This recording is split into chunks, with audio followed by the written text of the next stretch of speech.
Hi, this is Sarah from SarahYip.com, Facebook, The Numbers Queen, and Instagram, SarahYip1111, with a very special guest today. So it's Ellie Bursko from Conscious Hustlers. Yeah. Great to have you here, Ellie. Now, I've known Ellie for at least 12 years this lifetime. And we interestingly have both made career transitions. So we met in fundraising in Brisbane. We worked on a lot of very high-level campaigns together, like difficult campaigns. And Ellie was always the one I could rely on. So it's interesting. Our paths have crossed again. And of course, at some point, we both found out we were the same life path. We're both life path 11 spiritual messengers. So welcome to the call, Ellie. Thank you. So would you like to tell us about your business name? It's quite an interesting one. Yeah, my partner Richie actually came up with it. He's so good with names actually, and it was about, so both of us, we used to have this like real hustle mentality where we would just push and burn ourselves out and hustle in business. But the conscious hustle is about, you can use that hustle but in a positive, healthy way, and doing it from a conscious place. So really connecting the conscious kind of spiritual and being self-aware in business, and using the hustle as a tool to get something, not as a way of life. And even your logo's got quite a bit of sacred geometry in it, I noticed. Yeah. It really stands out. My friend Leah, who created it, she actually meditated on it, and it came to her in a vision in her meditation, and it was all these pieces together from what we explained to her about vision and expression and all our values, basically. Yeah, it's beautiful. I love it. Thanks. So how would you introduce yourself and kind of what you do? Because it's quite broad in some ways. Yeah. So, well, I've been in business 11 years now. I started out as a personal trainer, but now for the past 8 or 9 years, I've been doing business and mindset coaching. So me and my partner run the business together. We're co-owners of Conscious Hustlers. And basically we help entrepreneurs to create a business that allows them to have freedom and allows them to leave a legacy, and doing it in a way of, freedom to me doesn't just mean financial freedom, but it means time freedom, energetic freedom as well. Because if your energy's short, if your money's not good, and if you've got no time, there's no point really. And even if you're making a lot of money, but your energy or your time's not good. So it's about freedom in all of those areas. And we do that with a mixture of strategy and mindset work. Okay. So I guess, I would definitely call you a coach. Yeah.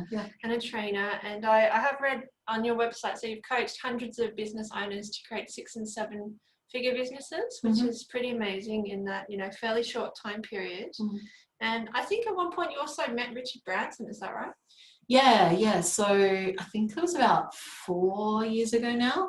I got invited to go to his island with a group of entrepreneurs. And there were so many roadblocks in getting there. I actually traveled all the way around the world, from Sydney to London, through the Caribbean, through the British Virgin Islands, just to get there. It was 40 hours because I couldn't get a US visa. Wow. And what that taught me was, if you want something bad enough, that's something that's potentially just a once in a lifetime opportunity, it's like, no matter what's going on for me, I'm going to make it happen. And when I was there, I was actually, I was wanting to have my first $50,000 month, and I kept hitting like 45, 48, like really close, and working really hard. And that month I only worked like 1 or 2 weeks in the month, and I had my first $50,000 month. And so I learned from that, it's not about working really hard, it's about letting go. And when I was at his island, he's such a good listener, and he's so humble, and he just has fun. He wakes up in the morning and he goes, someone actually asked him on the island, like, what books do you like? What books are you reading? He's like, oh, I don't really read. I just want to use my body whilst I'm still able to. And so he kite surfs every morning. He plays tennis, then he writes, and then he manages his different teams around the world and things like that. And then that's a day for him. And so I learned a lot from that. And I learned about that we're all human beings as well. Just because someone's a multimillionaire or multi-billionaire doesn't mean that they're better than you. It just means that they've achieved a level of success that you haven't yet or may never do, and that's okay. We're all human beings, and we can learn from anyone and everyone, from billionaires and homeless people and anything in between, And they're often the same people at different stages in their lives. Yeah. Very, very interesting. Well, he's a hybrid, so he's either a 31-4 life path or a master 22. And, he definitely shows signs of both because they're both about empire building. So we know from your date of birth, Ellie, that you're actually a master 11, and particularly a 3811, which is the more extroverted one. So my one, the 29, is a little more introverted, just the numbers of chakras and their energies as well. So the 11 is known as the double pioneer or the double catalyst, and their life has a lot, almost like twice as many endings and beginnings. Can you relate to that? Yeah. Yeah. I've gone through a lot of ups and downs during my life, and I think when I was just before my 4th birthday, I moved from England to Australia. So that was a massive change, and that comes up a lot in the personal development work that I've done. I've always felt like there's these two parts of me. Like one is there, and there's my family over there, but also that connection to the land there as well. And then the part that grew up in Australia and my family here. And then going through different things with my siblings that were born after me. I've got 3 younger siblings, and then my parents separating when I was 16. And then through my teenage years, I had this real thing of I went through a lot of lack of self-worth and not really feeling like I fit in or understanding who I was, and things with alcohol and drugs and things like that. And then in my adult years as well, just so many different things as well with travel, with different relationships. You had children quite young too as well. Yeah, I fell pregnant when I was 22 with my daughter, and I was just saying this before, actually, I was hitchhiking through Portugal and Spain when I found out I was pregnant, and I'd only been with my partner at the time for 3 months. And I was over the other side of the world from my family in a country where I didn't speak the language as well. So, it really makes sense, because one energy is a lot about having to find your feet, especially in a crisis, and with the double ones is like being double one of a kind, often being quite ahead of your time or quite different from your family, because the one is the root chakra. It's about your family tree.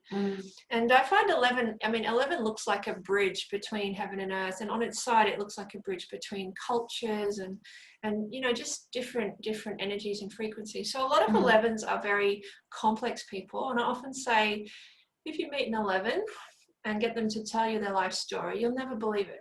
Even after I say that, you'll still be at the end going, no.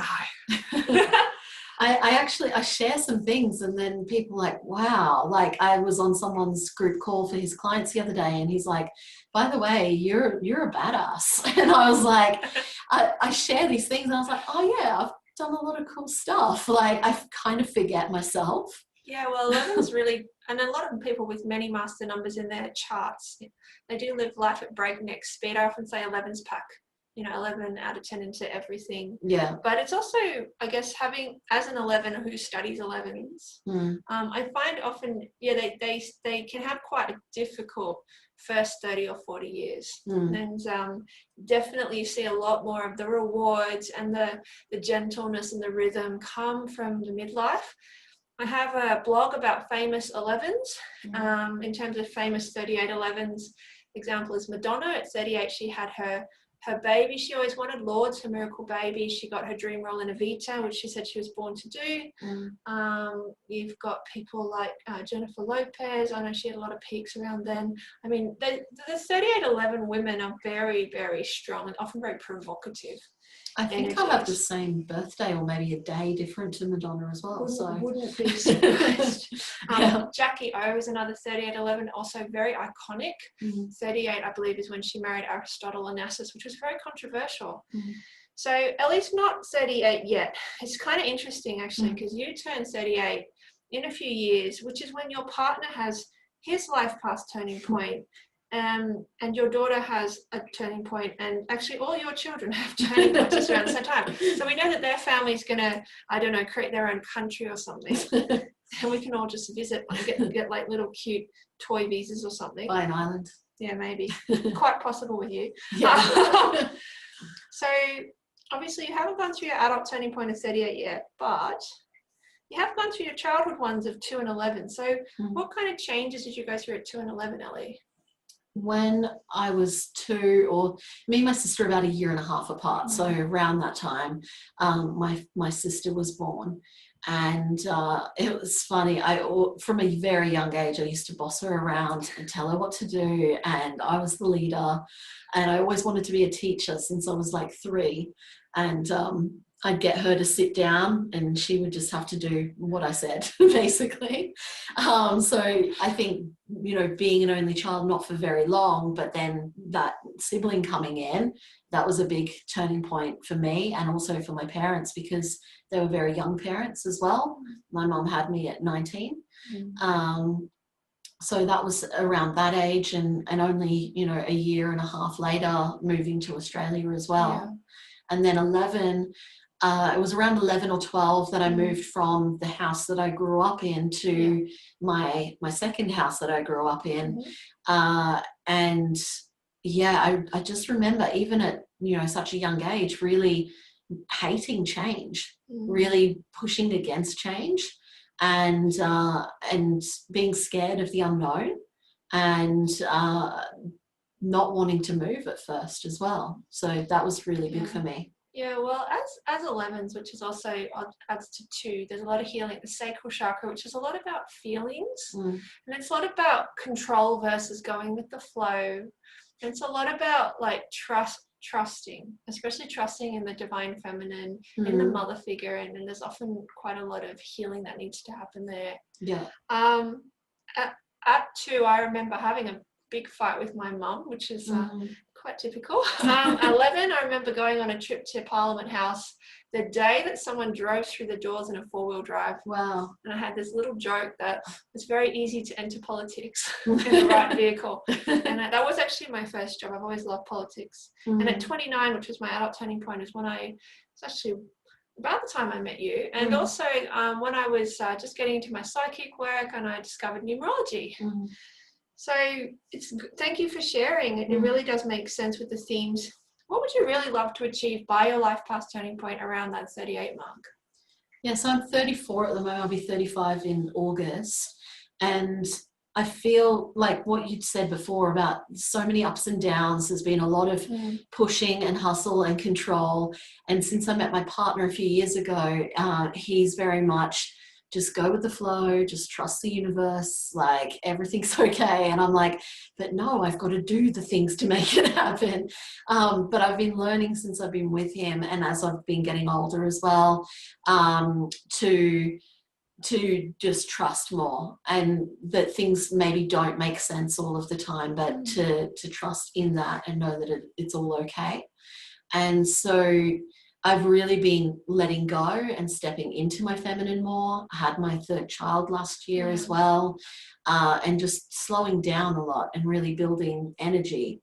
And so we ended up tripling our business last year, and I only worked 3 to 5 hours a week most weeks. There were some other bigger chunks of time with at times through the year, but on average it was 3 to 5 hours a week. And so now I know that I can create big things by calling in support and from being in that feminine. And so now, I guess right now, what I'm focused on, and probably the next few years, is really building on that and building long-term wealth and legacy. And that shows up in investment properties or buying properties. I really want to buy some land and have like cabins and different things on there, and really have like face-to-face community, having fun, having parties, we had an amazing end-of-year party with our clients on Zoom, and I was like, I want to do that in person. I want to have some land and have fire twirling and DJs and drumming and things like that. So that really ties in with the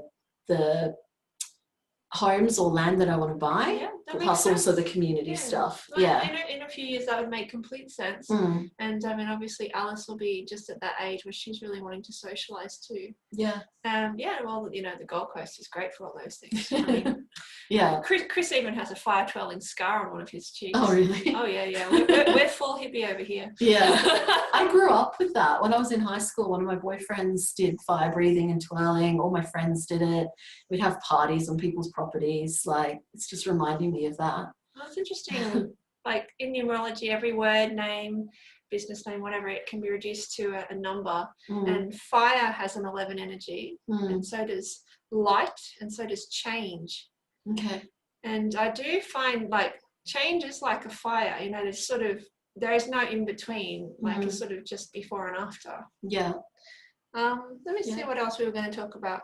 So you've obviously started more than one business, even though you're not even mid-30s, which is amazing. What's your advice for people looking to start a business? We've obviously got a lot of people not only watching this, but who, you know, at the moment are feeling a bit insecure after COVID. And I work with the 1111 energy, which is a lot about multiple sources of income and happiness. So not having all your eggs in one basket. So what's your advice to people who they want to start something, but there's that fear? Yeah. I think what last year in particular really taught us is there is no, people think they have security and stability from the world or from a job or savings even, or things like that. And really there is no stability and security on the external. We've got to create that within ourselves. And I think with fear, there's always going to be some fear and also excitement when you are creating something for yourself, creating change, stepping into something new. And fear I see as exactly the same as excitement. There's something in The Big Leap, Gay Hendricks' book, where he says fear is excitement without the breath. And so if we just breathe and instead of, you know, constricting, and allow ourselves to breathe and go, okay, I'm scared, but I'm going to step into this. That's it from, I guess, a mindset level. But it's like, do you want to wait another 5, 10, 20, however many years and wish that you did something with your life? Or do you want to just step in and create what you want? Because when you're actually on your right path and on your purpose and doing what you love, and just decide to make that happen, things start happening and flowing to you, and it all clicks in place. And it really is a decision. For example, my little sister, so my other sister and my brother, they're both in business. So are my parents. There was just one of us that wasn't. And so my sister, I've been wanting her to start a business for years, and she was scared. She was scared because of a lot of the reasons people are, security and the job, and not feeling like she was qualified or had a certification in a particular thing. So many things, worried about her boundaries of overgiving. And she'd had a few conversations with me, and recently she'd literally just decided, she made the decision. There's people that have been following her on Instagram asking for advice. She just made the decision. I gave her some advice. She got 2 sales in her first week, her first 2 clients. And when you make that commitment and that decision, yes, things start flowing to you, but also all of your crap comes up as well. And it's because you've got this commitment and you've said, I'm going to do this. So then all your wounds come up and go, hey, how bad do you really want this?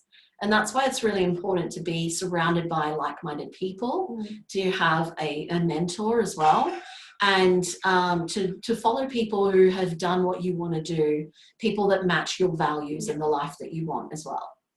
Oh, totally.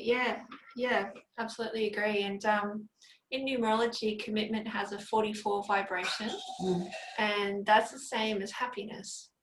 Happiness comes from commitment. It's the same as medicine. Talk about happiness as the best medicine. And I definitely have learned that through trial and error. I always thought if I held back, that somehow that would give me a sense of satisfaction, but that's never been the case. I know when I started my palmistry business, I made a promise to the universe that if I didn't, I can hear my little kid right now, and I'm committed to still doing the interview. So good luck trying to distract me. that first stall I did where I did palmistry was so harrowing because I'd put it off for maybe 6 months or a year. I had gotten ready to do the stall. I remember I called my mum. Of course I did. And she said, why would you do that? And I packed all my things away for 6 or 12 months. So I wasn't ready, clearly. Anyway, so then I got the courage up. I was in a personal growth program at the time, and it was my personal 1 year, which makes sense. And I just had asked another psychic who was an experienced psychic how many readings she did a day. And she did 10. She said, on a really good day, I do 10. And so, of course, I was so... I was such a different person back then, almost a bit cocky. I said to the universe, right, you give me at least 10 people, I'm never, ever doing this again. Yeah. And that first day I had 13 people, they were around the block. I couldn't get out of the freaking market, so they were trying to kick me out. And I went, bugger it. It looks like I have to keep going. And I had to just, I guess I had to just make the leap. And that's kind of what I do as a business person now, and even as a psychic. I talk to people all the time about, instead of jumping to conclusions, make the leap of faith. You know, instead of going, it'll never work. It's like, surround yourself with people who are making it work. Yeah. Because it's just, everything is learnable. Yeah. The most difficult things in the world have been documented and taught before. Yeah. Very few ideas are original. So something here about just transferring that courage. So what about, obviously I'm about to have a third baby. You just had a third baby. We're very synchronistic over here. What's your advice to people who are afraid of having children? I actually, I do a lot of work with people, connecting them with baby spirits, and I definitely see people, they're afraid of becoming a parent or becoming like their parents. I'd be interested in your views there. Yeah, okay. And it's funny because I said to you before, I'm attracting in all these pregnant clients at the moment. Their babies are delivering them to you. Yeah. I have another client who's pregnant with her third child, and me and her, we both moved to Portugal at the same time. Which is an 11 country. We separated from our long-term relationships at the same time. I did something and then she did it just after me. And then the baby as well now. So it's crazy. But yeah, that's interesting. So if they're scared, well, it's connecting to, is it something that you really want? And where's the fear coming from? And if we're scared of being like our parents, well, we are always going to be like our parents in some way, but you're also yourself. And same with your children. They're always going to be like you, but they're also their own human beings as well. They've got their own personality and their own things as well. And I think the more work that we do on ourselves from the personal development and mindset space, the more we're able to let go of that and be okay with it all and be fully accepting of ourselves and our family. And it's actually interesting. I healed a lot of stuff recently with my family that I thought wouldn't heal in this lifetime, that was impossible, that I just had to get okay with the way it was. And this Christmas, actually, so I've been living in Adelaide. I've come up to the Gold Coast and Brisbane, Byron area for the last 2 months. And I was worried about Christmas because I would really wanted to see my family, but I was worried that my stepmom would be stressed out, and I was worried that I wouldn't get the quality time I wanted with my dad, and that all these different things. And my sister came to Adelaide a few months ago, and she's healed herself massively, and our relationship just created this new relationship with her. My other sister as well, I was sometimes very judgmental towards, or felt like we were very different, but realized that we're actually more similar than I thought. And I've dropped a lot of judgment. And then at my dad's, my stepmom was totally different this year. There was some big drama and things going on in her life, but because of that, she wasn't sweating the small stuff. And I actually got the quality time and love that I want, and quality conversations from my dad that I've wanted my whole life, that I never got. And I'd always pushed for them. But now that I let go of it, I actually ended up receiving it. And and my dad said it's the happiest he's ever seen me, and that I've really, really changed. And it was just, he said, it's just amazing to see. And so I think, we can't change anyone or anything outside of us, but the only thing we can control is our own mindset, our own behavior, psychology, and the actions that we take.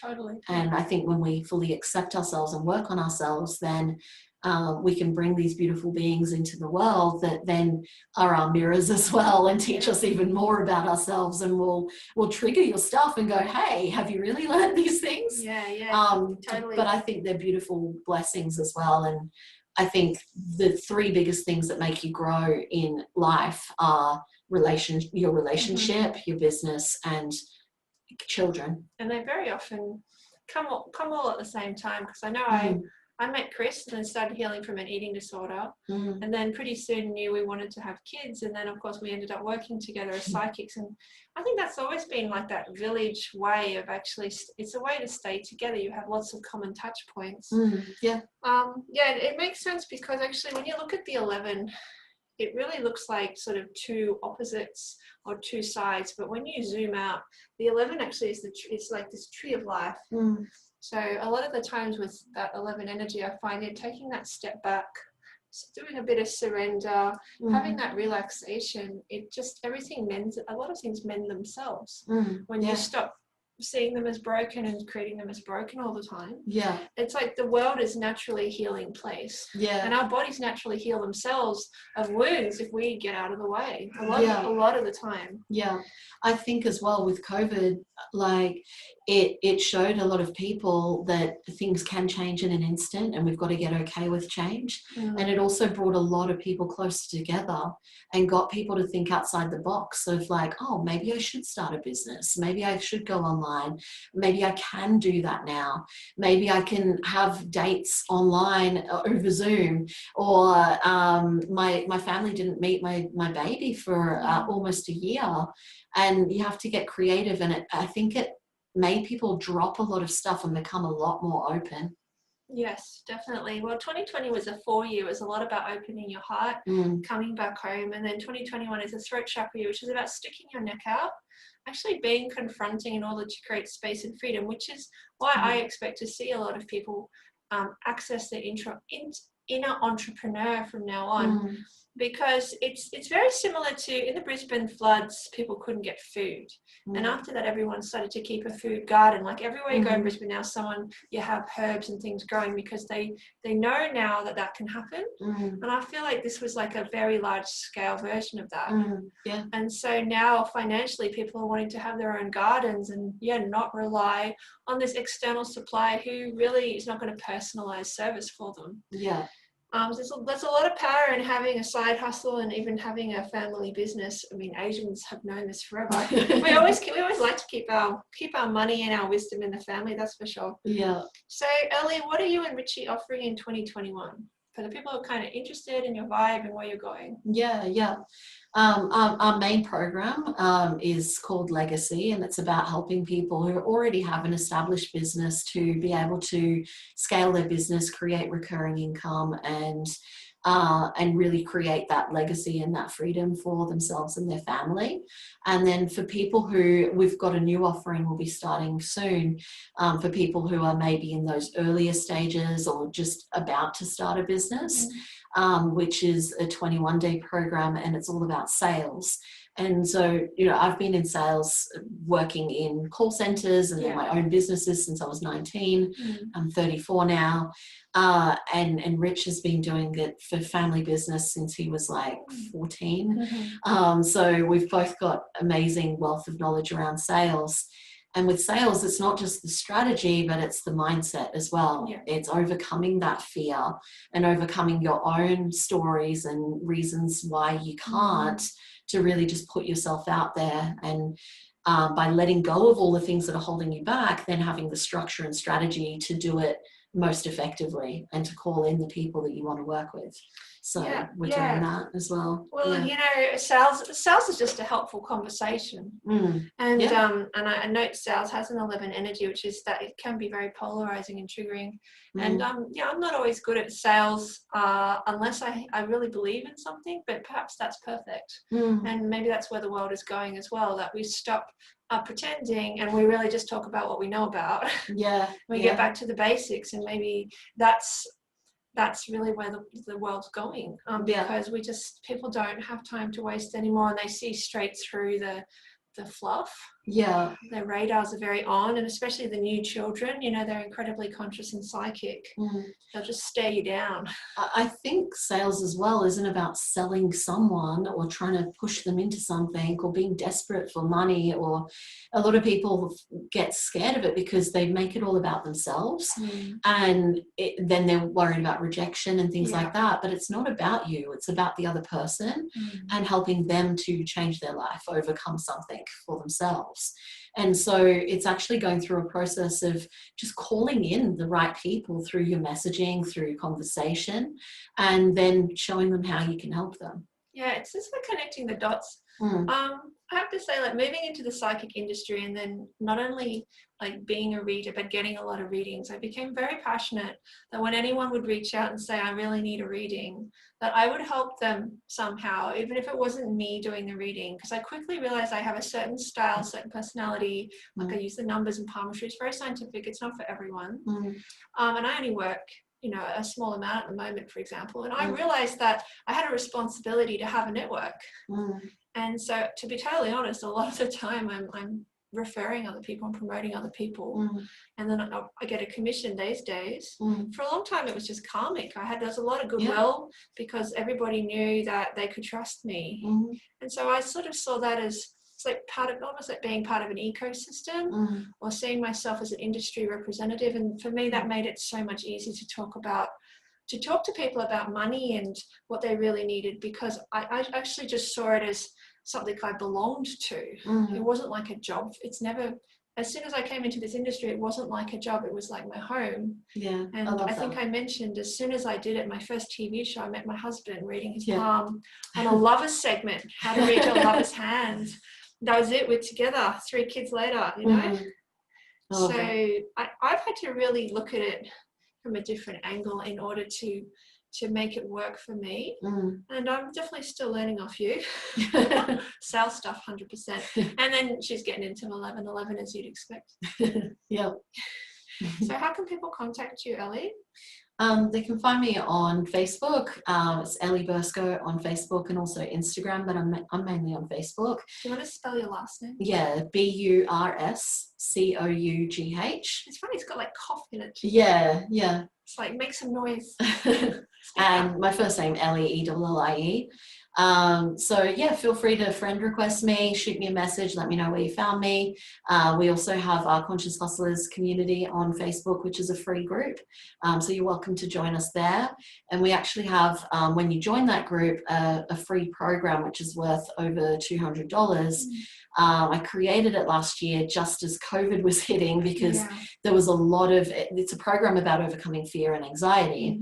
And a lot of people were really struggling with that, and still are.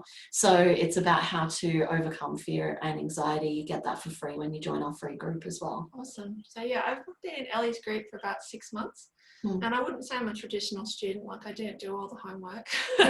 But I do tune in. I definitely find it's quite funny, actually. Even if they're holding the meeting and I'm not there, I feel it. And I feel like part of me is still attending. It's like still getting the upgrades. So it's like this distance healing. Your spirit's there. Yeah. And I do think you need to be ready for it. I mean, it's kind of for people who've got a business. And they've got some sort of structure already. But at that same time, I've released a few webinars while I've been in the group. So I did my spiritual money one, which I wanted to do for years, Change for Good, which is a lot about that link between domestic violence and financial abuse, and especially women receiving the credit in the world and receiving feedback and actually seeing themselves as change makers, because credit, change, feedback, that's all money related. And I've noticed, because you've worked a lot with fitness, there's a really strong link between health and fitness and abundance. In fact, they have the same 11 vibration, of course. But you've helped a lot of people to, I guess, lose weight and get their lives back. And I guess when I look at what I do, I help people to lose the weight, but it's more from like here, that mental stress. I think with weight loss as well, it's like it's that commitment to yourself, to eat well, to move your body, to work on your mindset around, you know, maybe you're emotionally eating, or maybe you don't feel worthy enough, or maybe you've had abuse in your past and you're holding on to the weight for protection. There's so much mindset stuff involved with weight. I'm losing weight at the moment. After my third child, I've lost 17 kilos so far. But I already was overweight when I fell pregnant with her.